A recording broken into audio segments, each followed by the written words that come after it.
এই পুজোতে আমরা সন্ধে একটা আরতি করি, সেটা হচ্ছে ঘরের লক্ষ্মী যাতে ঘরের মধ্যে বসবাস করে আর অলক্ষ্মী যাতে বিদায় হয়।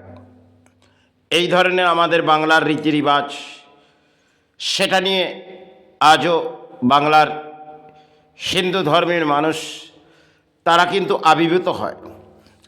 আজকে বাংলার যা পরিস্থিতি, তাতে হয়তো জনগণ কোনো পক্ষে গেছে, আর নারী সে এক অলক্ষ্মী যেটা ঘরের মধ্যে প্রবেশ করেছে সেটা বহু সময় ধরে, আর তাকে আমরা একটি অলক্ষ্মী সেটাকে কোনো জায়গার মাঝে একটা দিয়া লাগিয়ে বাইরে করে দিই, কারণ আমাদের ঘরের লক্ষ্মী যদি চলে যায় আর অলক্ষ্মী যাতে বিদায় হয়, এই ধরনের আমরা করণীয় ধর্মের একটা জীবনযাত্রা কাটাই।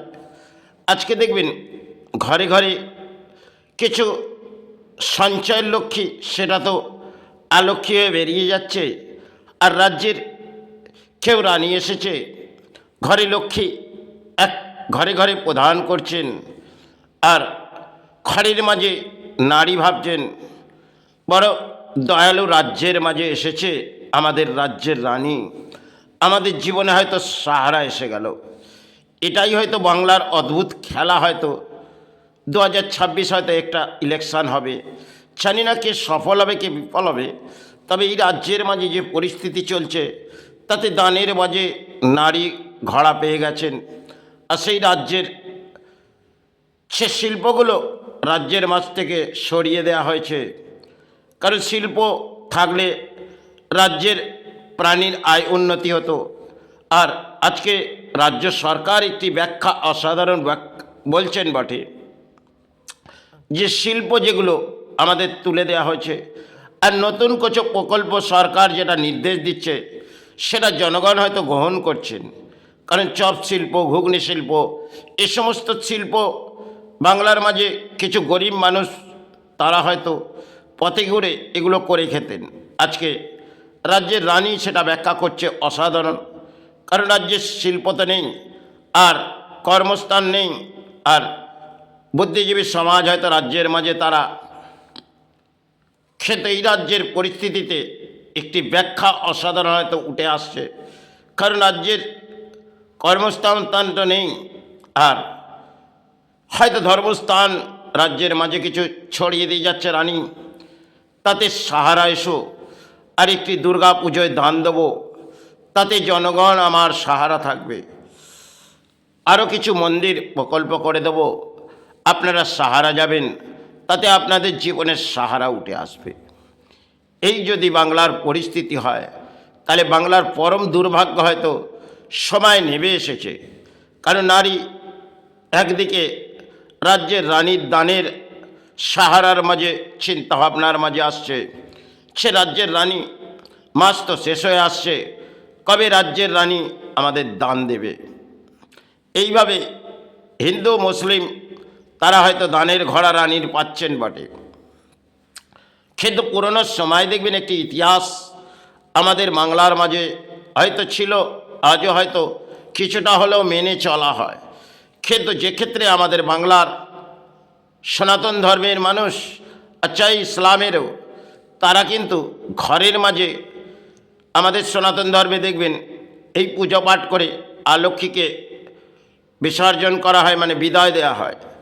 আজকে সেই লক্ষ্মী যেটা ঘরের বাসস্থান থেকে বেরিয়ে যাচ্ছে, তা দিয়ে নারীর চিন্তা নেই, কারণ রাজ্যের রানীরা কিছু ব্যাখ্যা বলছেন, এক একটি রানী যেন এসে গেছে তারা রাজনীতির মাঝে, তারা ব্যাখ্যা দিয়ে যাচ্ছেন রাজ্যের পরিস্থিতি তো ফিরে আসবে না, আর রাজ্য ভেঙে পড়েছে, কারণ এই রাজ্যে পরম দুর্ভাগ্য হয়তো নামবে, কারণ রাজ্যের রানী যতটা সময় হয়তো এসেছে তাতে রাজ্যের সৌভাগ্য আসেনি, কারণ দুর্ভাগ্য এসেছে।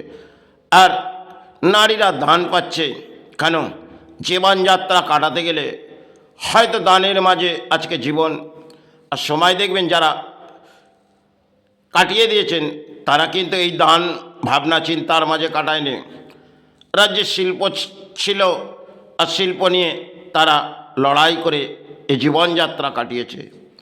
আজকে রাজ্যের মাঝে শিল্প তো সরে গেছে, আসছে কিছু শিল্প যেগুলো রানী প্রকল্প করছে, সেটা যদি বাস্তবে রাজ্যের মাঝে এক একটি প্রাণী রাজ্যের মাঝে বেরিয়ে পড়ে, আর পথে ঘাটে যেখানেই যাবেন সেখানে কে কার অন্ন গ্রহণ করবেন, এই যদি রাজ্যের শিল্পর ভাড়ার হয়, তাহলে একটি দান হয়তো বানের গাঁজে রানী দান দিচ্ছেন, ঘরে ঘরে ভাড়ার আপনারা তৈরি থাকুন, আপনাদের ঘরের এক একটি ভাড়ারে কিছু দান দেবো, আর দান বাড়িয়ে দিচ্ছি, এতে আপনাদের জীবনের সাহারা আসবে। পুরুষদেরও কিছু দান হয়তো তুলে দেবেন, কারণ ভোট ব্যাংকের জন্যে এই রাজনীতির নেতারা তারা উৎপাত হয়ে পড়ছে, আর সেই লড়াই আজকে বাংলার, সেটা হচ্ছে রাজনীতি। আর সেক্ষেত্রে এই লড়াই কবে যে এই বাংলা থেকে দমন হবে, কারণ দুটি রাজনীতি যেন একটা প্রকল্প কিছু কেউ গড়ে যাচ্ছে, আবার কেউ যেন নতুন কিছু গড়ে দেবে। এই রাজ্যের এই পরিস্থিতি থাকলে তাহলে রাজ্যের পরম দুর্ভাগ্য তো বাংলার মানব জাতির, দুটি ধর্মের মানব জাতির এসে গেছে। কারণ রাজনীতির মাঝে এটা ব্যাখ্যা করা যায় না, কিন্তু যে পরিস্থিতি আমাদের রাজ্যের রানী এক একটি প্রকল্প করে দিচ্ছে, এক একটি ধর্মস্থান করে দিচ্ছে, আর জনগণকে ব্যাখ্যাও কিছু দিচ্ছেন বলে অসাধারণ। আর ঘরের নারীরা তারা অতি যেন রানীর দয়ালু, রানী দয়ালু, তার সাহারার মাঝে ফুটে যায়, তাতে আমাদের জীবনযাত্রা সাহারা হবে। আর আমার সন্তান এবং কন্যা সন্তান তাদেরও কিছু দান পাওয়া যাচ্ছে, তাতে কন্যা সন্তানের দানের মাঝে যদি জীবনযাত্রা কেটে যায়, তাতে আমাদের সাহারা হবে। এই যদি রাজ্যের আমাদের সনাতন ধর্মের মানব ছাড়া এই নিয়ে চিৎকার করছে, কারণ দেখবেন রাজ্যের রানী হয়তো কিছু নির্দেশ দিয়ে দিয়েছেন রাজ্যের মাঝে, তোমরা সাহারা থেকো, আমি 26 আবার যেন সাহারা থাকি। এই ধরনের যদি বাংলায় চলতে থাকে, তাহলে এই বাংলার মনে হয় পরম দুর্ভাগ্য নেমে এসেছে। এ বাংলা তো জাগবে না, কারণ ধর্ম দিয়ে এ বাংলা জাগবে না, কারণ বাংলার মাঝে ধর্ম তো এরা তলানিতে পাঠিয়ে দিয়েছে। আর বাংলার মাঝে অধর্মের বলি যারা বলছেন বটে, তারা অতি সৎ কর্মের মতন ব্যাখ্যা বলে যাচ্ছেন, আর জনগণ সেটা গ্রহণ করছে। এই যদি হয় রাজ্যের পরিস্থিতি, তাহলে রাজ্যের জনগণের মনে হয় কিছু সাহারা হয়তো ফুটে আসবে। কারণ ঘরের পরিবার ছাদের তারা ভাবছেন, সে আমার ঘরে রানী ধান দিচ্ছে, আর এই দানের মাঝে আমার জীবনযাত্রা কেটে যাবে। একটা সংসারের তার ভরণ পোষণের কতটা অর্থের প্রয়োজন, আর যে অর্থ হয়তো রানী ধান দিচ্ছে, কিছু না কিছু প্রকল্প দিয়ে আমাদের ঘর থেকে বেরিয়ে যাচ্ছে। কারণ এক একটা জিনিসের মূল্যবৃদ্ধি বেড়ে গেছে, আর রাজ্যের মাঝে চলছে দান, তাতে প্রাণীর সাহারা থাকছে। এই তো রাজ্য, এই রাজ্যের পরিস্থিতি তা মনে হয় পরম দুর্ভাগ্য নেমে পড়েছে। যাই হোক, এটা রাজ্যের মানুষ যারা জনগণ তারা গ্রহণ করছে। আমি তো ধর্ম নিয়ে আছি, ঈশ্বর এক এবং অভিন্ন।